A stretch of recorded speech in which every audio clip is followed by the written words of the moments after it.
Can you enlighten those folks what we've talked about in terms of either how to deal with the loneliness or actually to deal with just the vulnerability that actually at times when you're mentoring those young folks, you don't necessarily want to show all of that? Yeah. I think, so the loneliness is a very difficult one. Just imagine you're in a study section, okay? You're a professor, you're tenured, you're endowed, and people look at you, you're the only one there. And you're afraid to say what you feel. You're afraid to speak up because you don't want to ruffle people's feathers. And you speak up anyways. And you know what I found is actually helpful, it's therapeutic. I'm a very shy person. I know most of you won't believe this.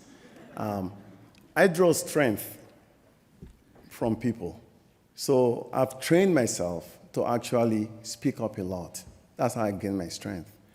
That loneliness, though, and that vulnerability is very troubling because when you look at your junior faculty who looks like you and you want to share that with them, you don't want them to be discouraged. I didn't grow up here. I grew up in Nigeria. I have a full dose of confidence. My colleagues who grew up here, you know, your confidence is eroded every day in the system. And that's what my kids, that's what we have to teach them. And so it's easy to actually fall to that.